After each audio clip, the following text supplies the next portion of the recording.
Hello and welcome to your 6th pre-calc class. I am Mr. Marquez, your online summer school teacher, facilitator, favorite math teacher, whatever you want to call me. It's all good. I'll leave that up to you.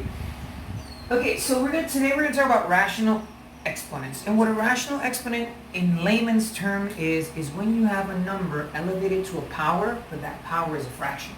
So 4 elevated to the power of 1/2. And there is a rule that states that a elevated to the power of 1/n equals the square root or the n root of a elevated to the power of 1. In other words, this is how we would evaluate it. We basically turn what this is saying is that whenever you have a elevated to the power of 1/n, and that n in reality is an n root, whether it's a square root, whether it's a cube root, whether it's a fourth root. And I know this seems a little confusing, but it's really easy, and this is what I mean. Let's look at our first example. So if I have 4 elevated to the power of 1/2, and I go back to the rule that says a elevated to the power of 1/n equals the n root of a elevated to the power of 1, what that means is that I'm going to take the 4 and put it inside of a radical sign. And the denominator of my exponent is going to be the n root, which in this case would be the square root. And the numerator of the exponent is actually going to be what I'm going to elevate that answer to. So 4 elevated to the power of 1/2 in reality is the same thing as saying the square root of 4, and square root of 4 equals 2. So we just say 2. Okay, and it's very simple. And pretty much all rational exponents are evaluated the same way. So there's really not that much to it. Let's look at the next one. The next one says 8 elevated to the power of 2/3. I'm going to take the 8 and write it inside of a radical expression, that would be 8. And the denominator is actually going to be a 3, or a cube root, and the numerator is going to be a 2. So now I have to solve what's inside of my parentheses, using the rules of, exponents, or the rules of order of operation. So I have to answer myself. The cube root of 8 is asking me what number multiplied by itself 3 times equals 8, and my answer is 2. So this would be 2. I bring down the 2, and then this exponent right here. So this would turn into a 2, and I just pass over my exponent, and that would be 2 squared, and 2 squared equals 4. So 8 elevated to the power of 2/3 is actually 4, because again, I just put the 8 inside of a radical sign. The 3, which would be the n root, so that would be the cube root of 8. The cube root of 8 is 2. I pass this 2 over. 2 squared equals 4, and that's it. Now what do I do when my exponent is a negative? Well, the same rule that we explained in our previous video, and I'm actually going to go ahead and erase all this, and that we have enough space here. So 125 elevated to the power of negative 1/3. Now, we are going to use the same rule that we used in our previous video, which means we're going to say 1 over 125 elevated to the power of 1/3. So I just did 1 over 125 elevated to the power of 1/3. Now I'm going to apply the rule. The 1 stays as my numerator, and I'm going to apply the rule. So this is actually going to be 125 inside of a radical. The 3 would be the n root, and the exponent would be, right, the numerator would be the exponent. So the cube root of 125 is what number multiplied by itself 3 times equals 125? The answer is 5, so it would be 1/5 elevated to the power of 1, and 5 elevated to the power of 1 is 5, so this would just be 1/5. And that's it. That's how you evaluate rational expressions, or not rational expressions, rational exponents, excuse me. Same rule, remember, a elevated to the power of 1/n equals the n root of a elevated to the power of 1. And if you have any trouble, you can always pause, rewind, and go back to the example. I'm actually going to go ahead and start with this one, which is talking about how we use the laws of exponents, but when those exponents are rational exponents. So this is kind of like, putting together what we did a couple of videos back. So I'm actually going to go ahead and erase this, and then we'll go into the next example. So, it says using laws of exponents with rational expressions. Now, one of the laws of exponents, or to summarize, it says that if ever I'm multiplying exponents that have the same base, I'm going to add the exponents, and if ever I'm dividing exponents with the same base, I subtract the exponents. So that still continues to be true here. It's just that now we have fractions. Let's look at the first one. It says a elevated to the power of 1/3 multiplied by a elevated to the power of 7/3.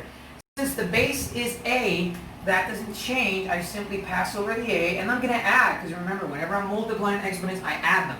And I'm going to add 1/3 plus 7/3, and since the fractions have the same denominator, I simply add 1 plus 7, which is 8, and my answer is 8 elevated to the power, a elevated to the power of 8/3. And that's it, okay? Same base, pass the exponents. Since I'm multiplying exponents, I add them. 1/3 plus 7/3 is 8/3, and a elevated to the power of 8/3. Now, in this example, we actually have a to the power of 2/5 and a to the power of 7/5 over a to the power of 3/5. So we have a multiplication and a division problem at the same time. So we're going to continue to apply our rules. We're going to say a elevated to the power of 2/5 plus a, or plus 7/5 over a to the power of 3/5. Now remember, if the bases are the same, we're going to add our exponent. In this case, the bases are, and the denominator, or the fractions have the same denominator. So 2/5 plus 7/5 is 9/5. And we're simply going to say a elevated to the power of 9/5 over a elevated to the power of 3/5. Now we're not done yet because we're dividing the exponents. And because we're dividing the exponents, we're simply going to subtract them. And we're going to say a, and 9 minus 3 is 6. So we have a elevated to the power of 6 over 5, and that's it. We're done. Now for our last example, this one is a little bit trickier. You have to pay close attention because it involves more than one step. And what I'm going to do is I'm going to leave this video lesson up to this example, and then tomorrow we're going to continue with the second part. Anyway, long story short, we have 2a, a elevated to the power of 3, elevated to the power of 3 over 2. So what we're going to do is we're simply going to elevate each term individually. So we're going to say 2 elevated to the power of 3 over 2, a elevated to the power of 3 times 3 over 2, and b elevated to the power of 4 times 3 over 2 as well. Okay? So what we're going to do here is remember, each term is elevated to the power of 3 over 2. So we're going to use the formula that we did, or the rule that we did in our previous example here, which is we're going to say, we're going to write the 2 inside of a radical, and so the square root of 2 elevated to the power of 3. Let me write that down here, have more space. And that would be the square root of 2 elevated to the power of 3. Now we're going to go ahead and come back to this one in just a little bit. Here we're going to multiply a, elevate a cubed times 3 over 2. So you're just going to multiply your numerators, and 3 times 3 is 9. So this would be a elevated to the power of 9 over 2. And here you're going to multiply your exponents again. So 4 times 3 is 12, and 12 divided by 2 is 6. So that would be b to the power of 6. And I'm basically done with my variables. So I'm just going to work on this, evaluating this. Now, 2 doesn't have a perfect square root, but it's elevated to the power of 3. So it's like saying the square root of 2 times the square root of 2 times the square root of 2, which equals the square root of 8. Okay? So you don't have to do this step. I just did it so you know what's coming next. And actually have the square root of 8. Now, the square root of 8. Now, 8 doesn't have a perfect square root, so I have to simplify this. And I have to turn this into the square root of 4 times the square root of 2. And what I'm going to do with a and b is just pass them over. And I have a elevated to the power of 9 over 2, and b elevated to the power of 6. 4 has a perfect square root, which is 2. I'm going to put it right here. And the square root of 2 doesn't have an answer, so I leave it expressed as the square root of 2. And I pass on my variables, so 9 elevated to the power of 9 over 2, and b to the power of 6. And that's it, guys. Or that's it for this last example.